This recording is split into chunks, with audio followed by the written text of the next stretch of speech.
नमस्कार, स्वागत है आपका YouTube चैनल छत्तीसगढ़ टुडे में। आज हम छत्तीसगढ़ आर्थिक सर्वेक्षण 2020-21 के मूल्य एवं सार्वजनिक वितरण प्रणाली से संबंधित महत्वपूर्ण प्रश्नों को हल करेंगे। तो चलिए शुरू करते हैं। हमारा पहला प्रश्न है, राज्य में वर्तमान में सार्वजनिक वितरण प्रणाली के अंतर्गत नवंबर 2020 की स्थिति में कुल कितने उचित मूल्य दुकानें संचालित हैं?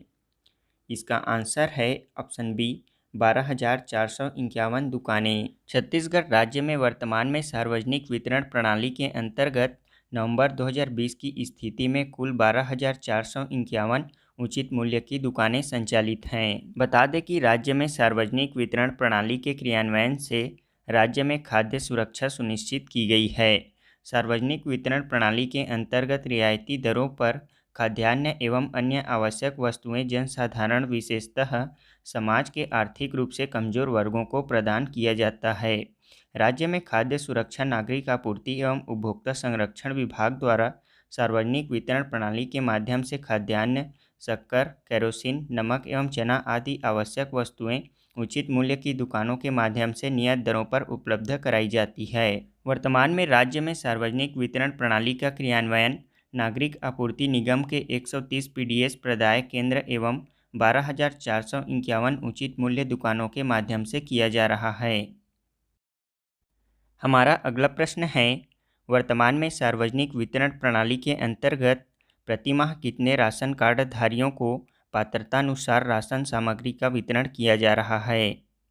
इसका आंसर है ऑप्शन डी, 67.11 लाख। वर्तमान में सार्वजनिक वितरण प्रणाली के अंतर्गत प्रतिमाह लगभग 67.11 लाख राशन कार्ड धारियों को पात्रतानुसार राशन सामग्री का वितरण किया जा रहा है। वितरण के लिए राज्य में नागरिक आपूर्ति निगम के 130 पीडीएस प्रदाय केंद्र एवं 12,451 उचित मूल्य की दुकानें संचालित हैं। इनमें से 1,302 दुकानें शहरी क्षेत्रों में तथा 11,149 दुकानें ग्रामीण क्षेत्रों में संचालित हैं। हमारा अगला प्रश्न है, छत्तीसगढ़ राज्य में कौन सा खाद्य एवं पोषण सुरक्षा अधिनियम लागू है? इसका आंसर है ऑप्शन बी, छत्तीसगढ़ खाद्य एवं पोषण सुरक्षा अधिनियम 2012।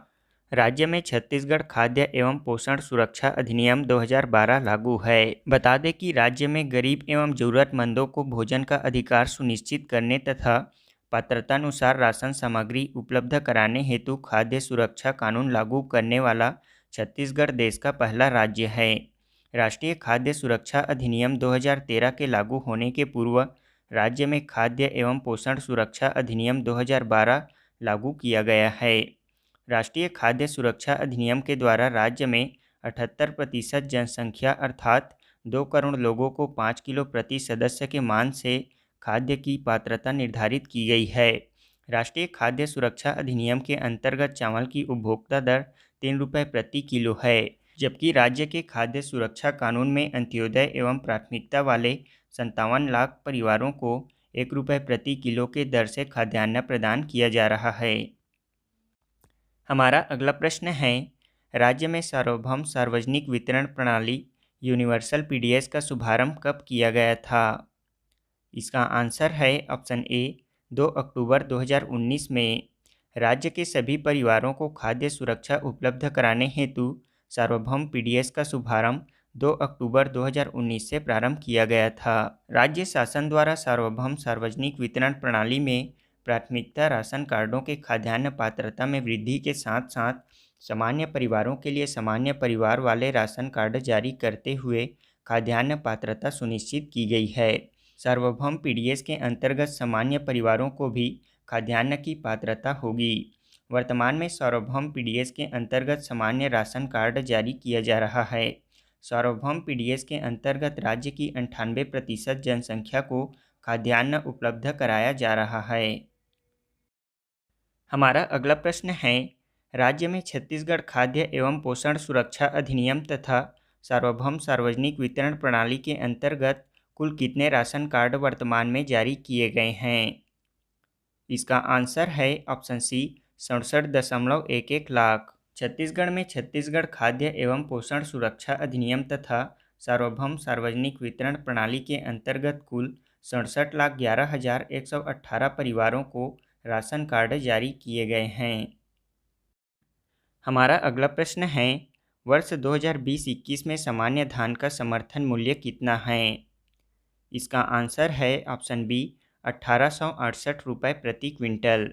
वर्ष 2020-21 में सामान्य धान का समर्थन मूल्य 1868 रुपये प्रति क्विंटल है, जबकि ग्रेड ए धान का समर्थन मूल्य 1888 रुपये प्रति क्विंटल है।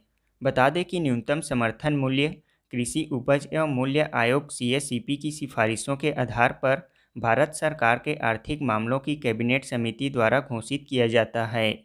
समर्थन मूल्य घोषित करने के समय उत्पादन मूल्य के साथ साथ समग्र मांग एवं आपूर्ति, घरेलू अंतर्राष्ट्रीय कीमतें, मूल्य नीति के संभावित प्रभाव एवं उत्पादन के साधनों तथा भूमि एवं जल का युक्तिपूर्ण उपयोग को भी CACP द्वारा ध्यान में रखा जाता है।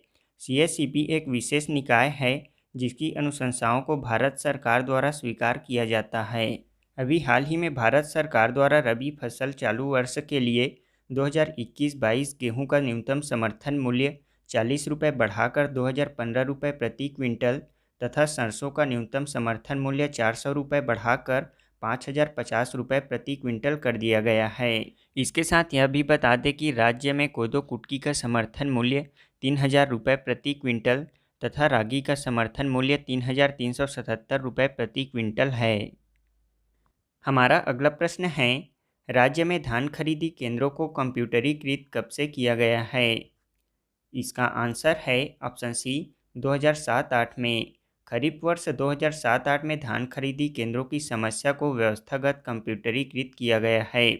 प्रत्येक वर्ष धान खरीदी के अनुभव एवं आने वाली समस्याओं के निराकरण हेतु इसमें नियमित सुधार किया जा रहा है। वर्तमान खरीफ वर्ष में राज्य के 2310 धान खरीदी केंद्रों में राज्य के किसानों से पंजीकृत व्यवस्था द्वारा धान खरीदी का कार्य किया जा रहा है। इस खरीफ वर्ष में समर्थन मूल्य पर धान बेचने के लिए 21.48 लाख किसानों को पंजीकृत कराया गया है। इसके साथ साथ राज्य के सार्वजनिक वितरण प्रणाली में भी पारदर्शिता लाने के लिए सार्वजनिक वितरण प्रणाली में कंप्यूटरीकरण का कार्य वर्ष 2007 से प्रारंभ किया गया है। वर्तमान में सार्वजनिक वितरण प्रणाली के समस्त क्रियाकलाप का कंप्यूटरीकरण किया जा चुका है। PDS के कंप्यूटरीकरण हेतु सभी जिला खाद्य कार्यालयों को इंटरनेट के माध्यम से राज्य मुख्यालय से जोड़ा गया है। हमारा अगला प्रश्न है, छत्तीसगढ़ शासन द्वारा चावल उत्सव का शुभारंभ कब से किया गया है? इसका आंसर है ऑप्शन बी फरवरी 2008 से। छत्तीसगढ़ सरकार द्वारा सार्वजनिक वितरण प्रणाली की राशन सामग्री के वितरण की नियमित निगरानी के लिए माह फरवरी 2008 से चावल उत्सव का शुभारंभ किया गया है। चावल उत्सव के लिए जिन गांवों में उचित मूल्य दुकानें संचालित हैं, वहां साप्ताहिक हाट बाजार भी लगता है। वहां प्रत्येक माह की 6 तारीख के बाद लगने वाले प्रथम हाट बाजार के दिन चावल उत्सव का आयोजन होता है। इसके अलावा शेष उचित मूल्य की दुकानें जिन गांवों में संचालित हैं, वहां प्रत्येक माह की 7 तारीख को चावल उत्सव के आयोजन का प्रावधान है। इन उत्सव के दिन निर्धारित तिथि पर राशन कार्डधारी द्वारा राशन सामग्री प्राप्त की जा सकती है। हमारा अगला प्रश्न है, इस खरीफ वर्ष 2020-21 में समर्थन मूल्य पर धान बेचने के लिए कुल कितने किसानों द्वारा पंजीकरण कराया गया था? इसका आंसर है ऑप्शन सी 21.48 लाख किसानों ने। छत्तीसगढ़ राज्य में वर्ष 2020-21 में समर्थन मूल्य पर धान बेचने के लिए कुल 21.48 लाख किसानों द्वारा पंजीकरण करवाया गया था। वित्त वर्ष 2020-21 में राज्य सरकार द्वारा धान खरीदी का लक्ष्य 90 लाख टन रखा गया था, जिसमें 20 सालों के इतिहास में पहली बार 92 लाख मीट्रिक टन से भी अधिक की धान की खरीदी की गई।